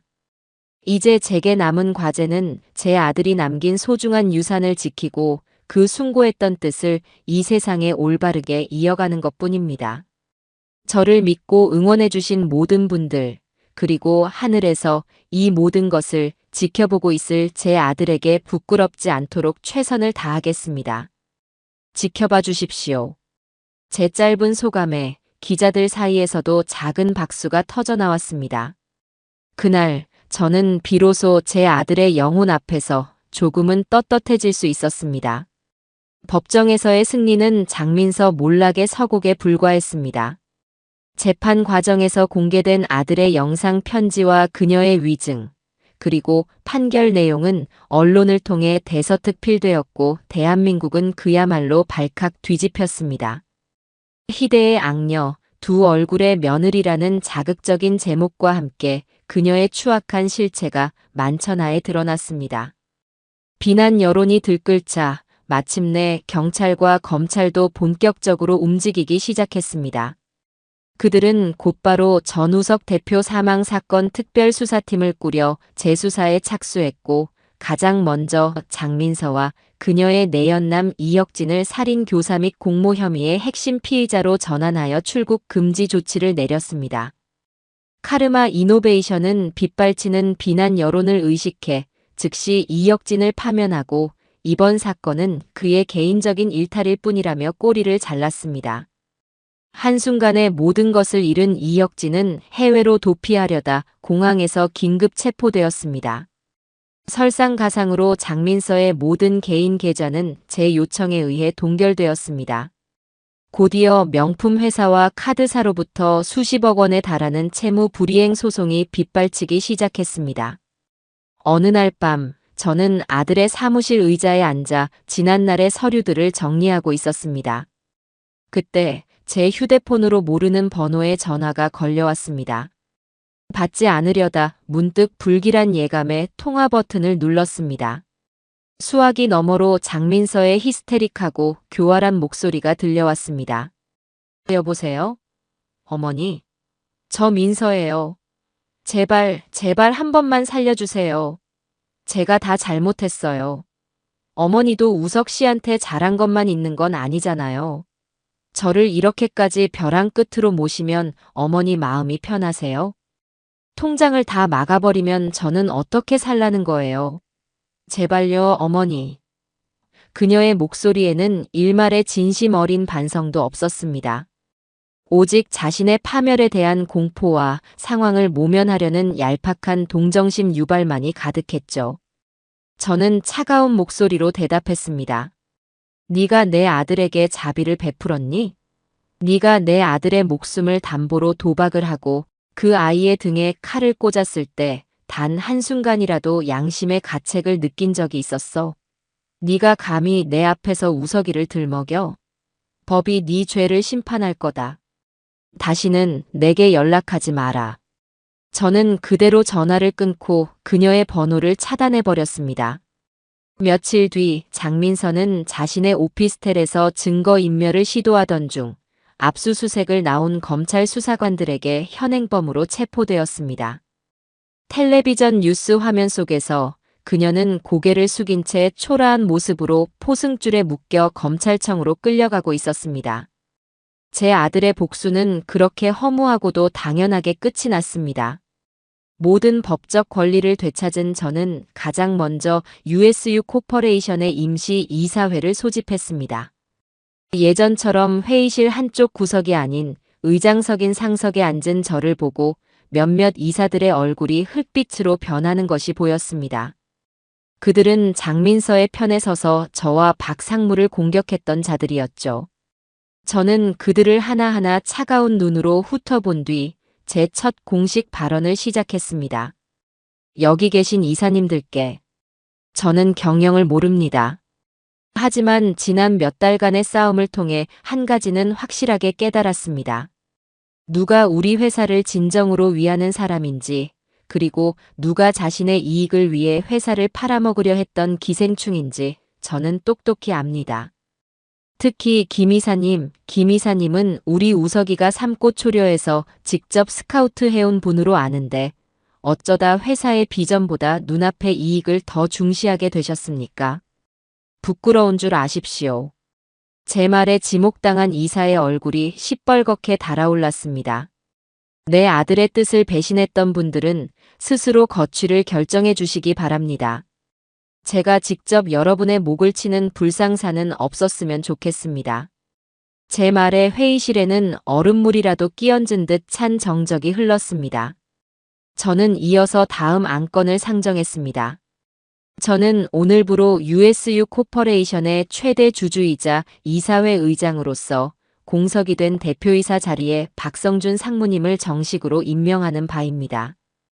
박 대표는 지난 격동의 시간 속에서 자신의 안위를 돌보지 않고 오직 회사와 고 전우석 대표의 유지를 지키기 위해 헌신했습니다. 그의 충심과 능력을 저는 믿습니다. 제 선언에 박 상무는 놀란 표정으로 저를 바라보았고 다른 이사들은 웅성거리기 시작했습니다. 저는 아랑곳하지 않고 말을 이었습니다. 그리고 신임 대표이사와 이사회 의장의 첫 번째 업무 지시입니다. 장민서 전 대행이 중단시켰던 신기술 개발 프로젝트 프로메테우스를 즉시 재개하고 예산은 기존의 2배로 증액하여 전폭적으로 지원하도록 하십시오. 우리 회사는 자산을 파는 회사가 아니라 미래를 만드는 회사가 되어야 합니다. 그것이 제 아들의 꿈이었으니까요. 제 말이 끝나자 회의실 한쪽에서 조용히 박수 소리가 터져 나왔습니다. 그리고 그 박수는 이내 회의실 전체로 번져나갔습니다. 저는 창밖으로 보이는 하늘을 올려다보며 제 아들의 이름을 조용히 불러보았습니다. 우서가 보고 있니? 너의 꿈이 이제 다시 시작된단다. 회사가 빠르게 정상 궤도에 오르기 시작하면서 저는 제 모든 관심과 지원을 프로메테우스 프로젝트에 쏟아부었습니다. 그 프로젝트는 단순한 신기술 개발이 아니라 제 아들 우석이가 자신의 모든 것을 걸고 이루고 싶어 했던 꿈의 결정체였습니다. 저는 서류상의 회장 자리에 앉아 보고만 받는 대신 직접 연구소가 있는 지방 공장으로 향했습니다. 태어나서 처음 가보는 거대한 연구소의 풍경은 제게는 완전히 다른 세상처럼 느껴졌어요. 복잡한 설계도와 수식이 가득한 화이트보드, 밤샘 연구에 지친 젊은 연구원들의 퀭한 눈, 그리고 알 수 없는 기계들이 내뿜는 소음까지. 모든 것이 낯설었지만 저는 그 속에서 제 아들의 뜨거웠던 열정과 숨결을 느낄 수 있었습니다. 처음에 젊은 연구원들은 저를 어려워하고 경계하는 눈치였습니다. 갑자기 나타난 늙은 회장이 자신들의 연구에 간섭하러 온 것은 아닌가 하는 의심의 눈초리였죠. 특히 프로젝트를 총괄하는 젊은 여성 박사 김수진 박사는 제게 노골적으로 까칠하게 굴었습니다. 회장님께서 이런 곳까지는 어인일로 오셨습니까? 저희는 지금 1분 1초가 아쉽습니다. 경영진께서는 저희가 결과물을 낼 때까지 조용히 기다려주시는 것이 도와주시는 겁니다. 저는 그녀의 당돌함이 싫지 않았습니다. 오히려 제 아들의 젊은 시절을 보는 것 같아 흐뭇했죠. 저는 그녀에게 경영이나 기술에 대해 아는 척하지 않았습니다. 대신 저는 그들을 위해 제가 가장 잘할 수 있는 일을 하기로 마음먹었습니다. 저는 주말마다 손수 음식을 만들어 연구소로 날랐습니다. 뜨끈한 갈비찜과 잡채, 손수 담근 김치를 커다란 통에 가득 담아가서 밤샘 연구에 지친 연구원들에게 따뜻한 집밥을 먹였습니다. 다들 내 아들, 딸 같은데 굶어가면서 일하는 건 내가 눈 뜨고 못 보겠구나. 많이들 먹게. 처음에는 어색해하던 연구원들도 제 진심을 알아주었는지 어느새 저를 어머니라고 부르며 따르기 시작했습니다. 저는 그들의 연구 내용에 대해서는 전혀 알지 못했지만 그들의 고충을 들어주고 해결해주는 일에는 발벗고 나섰습니다. 어느 날 김 박사가 프로젝트의 핵심 부품 수급에 차질이 생겼다며 찾아왔습니다. 해당 부품을 독점 생산하는 업체가 카르마 이노베이션의 자회사인데 그쪽에서 갑자기 납품을 거부했다는 것이었습니다. 장민서의 잔당들이 벌이는 비열한 방해 공작이었죠. 저는 즉시 박 대표와 함께 직접 그 업체를 찾아갔습니다. 그 회사 대표는 우리를 만나주지도 않으려 했지만 저는 물러서지 않았습니다. 당신들이 이런 식으로 우리 발목을 잡는다고 해서 무너질 USU 코퍼레이션이 아닙니다. 하지만 당신네 회사는 오늘부로 업계에서 가장 중요한 고객이자 파트너를 잃게 될 겁니다. 선택은 당신들이 하십시오. 제 단호한 태도에 그리고 박 대표가 제시한 새로운 파트너십 제안에 그들은 결국 백기를 들고 부품을 정상적으로 공급하기로 약속했습니다. 이 일이 있고 난 뒤 김 박사는 저를 찾아와 깊이 고개를 숙였습니다. 죄송했습니다, 회장님. 회장님이야말로 저희 프로젝트를 지켜주는 가장 튼튼한 방패셨는데 제가 미처 몰라봤습니다. 그날 이후 우리는 기술과 경영을 넘어 서로를 이해하고 존중하는 진정한 동반자가 되었습니다. 회사를 안정시키는 것과 동시에 저는 아들의 또 다른 유언을 실행에 옮기기 시작했습니다. 사회의 불을 환원하는 것. 저는 서진호 변호사의 도움을 받아 제 아들의 이름을 딴 전우석 희망재단을 설립했습니다. 재단의 첫 사업은 두 가지였습니다. 첫째는 저처럼 법을 잘 몰라 억울한 일을 당하는 노인들을 위한 무료 법률 지원 사업이었고, 둘째는 제 아들처럼 어려운 환경에서도 IT 기술자의 꿈을 키우는 청소년들을 위한 장학 사업이었습니다. 재단 설립 기념식은 화려한 호텔이 아닌 저희 회사 구내식당에서 조촐하게 열렸습니다. 그 자리에는 저희 회사 임직원들과 재단의 첫 수혜자가 될 장학생들, 그리고 법률 지원을 받게 될 어르신들이 함께했습니다. 저는 그곳에서 재단의 첫 장학생이 된 한 여고생을 만났습니다. 부모님을 일찍 여의고 할머니와 단둘이 살면서도 전교 1등을 놓치지 않고 세계적인 인공지능 전문가가 되겠다는 꿈을 키우는 아이였습니다. 저는 그 아이의 손을 꼭 잡아주며 말했습니다. 우리 아들도 너처럼 반짝이는 눈을 가지고 있었단다. 세상이 아무리 힘들게 하더라도 절대로 그 꿈을 잃지 말아라.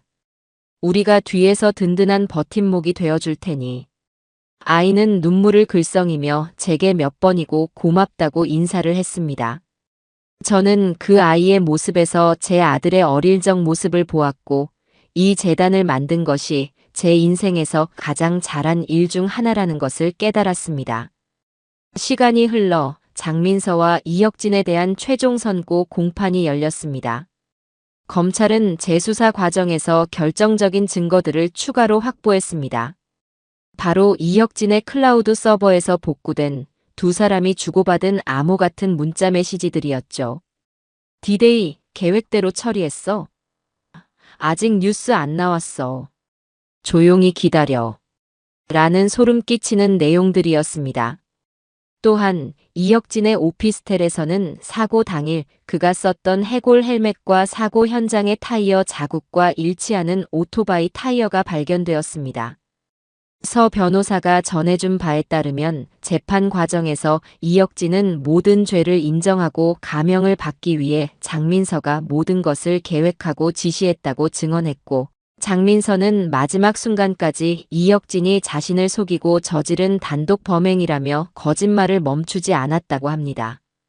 서로를 물어뜯는 그들의 추악한 모습에 방청석에서는 경멸의 탄식이 쏟아졌다고 해요. 저는 선고 공판이 열리는 날 법정에 가지 않았습니다. 대신 아들의 유골이 잠들어 있는 추모공원을 찾았죠. 아들의 사진을 부드러운 천으로 닦아주며 저는 조용히 그간의 이야기를 모두 들려주었습니다.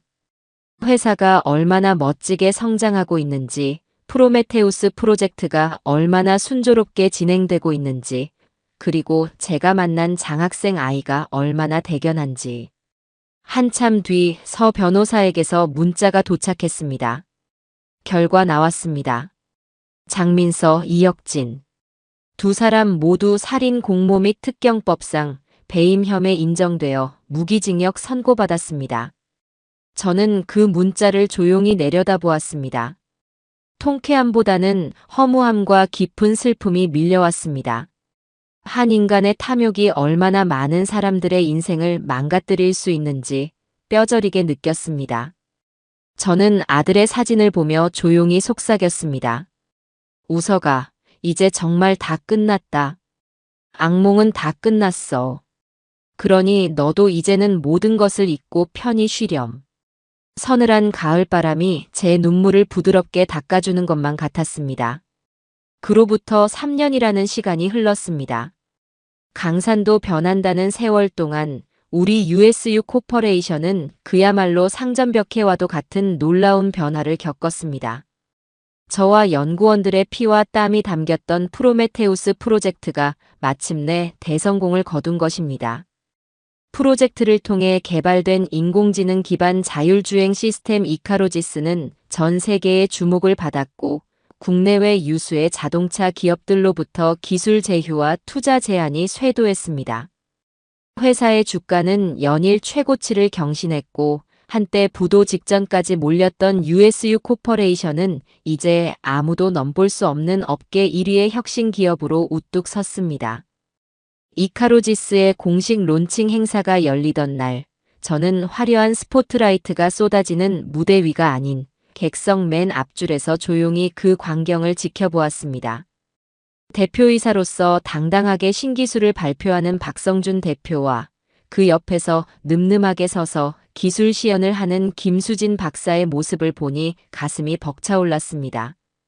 박 대표는 프레젠테이션 말미에 저를 단상으로 이끌었습니다. 갑작스러운 요청에 당황했지만 저는 이내 그의 손을 잡고 무대 중앙으로 나아갔습니다. 그는 마이크를 잡고 우렁찬 목소리로 말했습니다. 이 모든 영광을 보이지 않는 곳에서 저희를 묵묵히 지지해 주시고 이끌어 주신 진정한 영웅, 소영옥 명예회장님께 바칩니다. 회장님은 저희에게 단순한 경영자가 아니라 회사의 정신적 지주이자 영혼의 닭과 같은 분이셨습니다. 그의 말이 끝나자 행사장을 가득 메운 수백 명의 임직원과 내빈들이 모두 기립하여 제게 우레와 같은 박수를 보내주었습니다. 저는 그 박수갈채 속에서 비로소 제가 아들에게 진 빚을 모두 갚았다는 생각이 들어 조용히 눈물을 흘렸습니다. 저는 이제 제 역할을 다했다고 생각했습니다. 그동안 서진호 변호사는 제게 단순한 법률 대리인 이상의 존재가 되어 주었습니다. 그는 바쁜 와중에도 일주일에 한두 번은 꼭 저희 집에 들러 함께 저녁 식사를 하고 재단의 굳은 일도 자신의 일처럼 발벗고 나서서 도와주었습니다. 아들이 살아있었다면 꼭 저랬을 거라는 생각이 들 정도로 서 변호사는 제게 아들의 빈자리를 채워주는 든든한 버팀목이 되어 주었어요.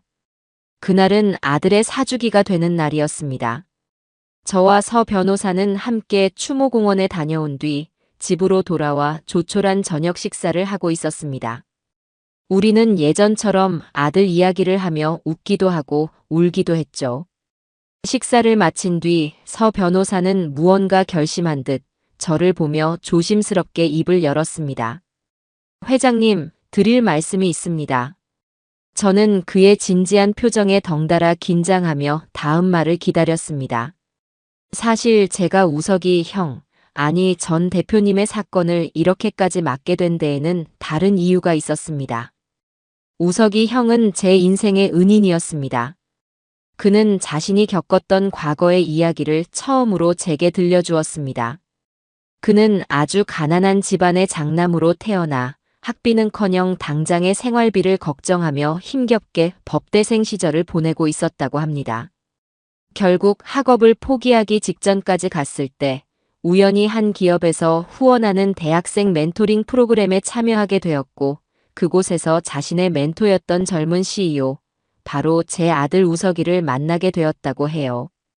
아들은 서 변호사의 딱한 사정과 남다른 재능을 알아보고 그날 이후로 아무도 모르게 그가 변호사 시험에 합격할 때까지의 모든 학비와 생활비를 지원해 주었다고 합니다. 아들은 서 변호사의 자존심이 상할까봐 회사의 특별 장학 프로그램이라는 그럴듯한 명목까지 만들어가며 그를 도왔다고 해요. 서 변호사가 처음으로 변호사 면접을 보러 갈 때는 자신의 옷장에서 가장 좋은 정장을 꺼내주며 어깨를 두드려 주었다고 합니다. 아들은 서 변호사에게 단 한 가지를 부탁했다고 해요. 나중에 훌륭한 변호사가 되면 나처럼 운이 없어서 힘들어하는 좋은 사람들을 꼭 도와주게. 그리고 혹시 우리 어머니에게 무슨 일이 생기면 자네가 꼭 지켜드려야 해. 서 변호사의 눈에는 굵은 눈물이 흐르고 있었습니다. 우석이 형은 제게 단순한 후원자가 아니라 친형이자 아버지 같은 존재였습니다. 그런 형님의 마지막 부탁을 제가 어찌 외면할 수 있었겠습니까? 제가 조금만 더 빨리 형님의 위험을 눈치챘더라면. 죄송합니다, 어머니. 제가 너무 늦었습니다. 그는 제 앞에서 아이처럼 흐느끼기 시작했습니다. 그의 고백을 듣는 순간 저는 모든 것을 이해할 수 있었습니다. 그가 왜 그토록 필사적으로 저를 돕고 아들의 명예를 되찾으려 했는지. 그의 헌신은 단순한 직업적 책임감이 아니라 한 인간이 다른 인간에게 받은 은혜를 갚으려는 숭고한 의리였던 것입니다. 저는 자리에서 일어나 그의 어깨를 따뜻하게 감싸 안았습니다. 그건 자네 탓이 아니야. 자네가 늦은 게 아니라 내 아들이 너무 빨리 간 거지. 우리 우석이가 하늘에서 보내준 동생이 자네인데 어찌 자네를 탓하겠나. 제 눈에서도 뜨거운 눈물이 흘러내렸습니다. 한참 뒤 저는 눈물을 닦고 부엌으로 가 새로 지은 밥을 한 그릇 퍼서 그의 앞에 놓아주었습니다. 그동안 나를 여사님, 회장님이라고 불렀지. 우리 우석이가 자네를 친동생처럼 여겼다면 자네도 이제 나를 그렇게 부르면 안 되네. 저는 그의 눈을 따뜻하게 바라보며 말했습니다. 이제 나를 어머님이라 부르지 말고 그냥 어머니라고 불러주게. 내 아들이 되어주겠나? 제 말에 늘 당당하고 흐트러짐 없던 서 변호사가 어린아이처럼 소리내어 울기 시작했습니다. 그는 아무 말 없이 그저 고개만 계속해서 끄덕일 뿐이었습니다. 그날 이후 제게는 새로운 아들이 생겼습니다. 피는 섞이지 않았지만 그 누구보다 서로를 아끼고 사랑하는 진짜 가족이 되었죠. 1년 뒤 추석, 제 집은 오랜만에 사람들로 북적였습니다. 저와 제 새로운 아들 진호, 그리고 이제는 제 딸이나 다름없는 김수진 박사와 박성준 대표 내외, 그리고 전우석 장학재단의 장학생들까지 모두 모여 함께 송편을 빚었습니다. 집안 가득 퍼지는 고소한 참기름 냄새와 아이들의 웃음소리를 들으며 저는 거실벽에 걸린 아들 우석이의 사진을 바라보았습니다. 사진 속의 아들은 그 어느 때보다도 행복한 미소를 지으며 저를 보고 있었습니다. 저는 더 이상 외롭지 않습니다. 제 아들 우석이는 비록 제 곁을 떠났지만 저에게 세상 가장 큰 선물들을 남겨주었습니다. 저는 제 두 아들과 제 새로운 가족들과 함께 앞으로 남은 인생을 세상에서 가장 행복한 어머니로 살아갈 겁니다. 저녁 노을이 따스하게 비치는 창가에 세상에서 가장 행복한 가족의 웃음소리가 조용히 그리고 영원히 울려 퍼지고 있습니다.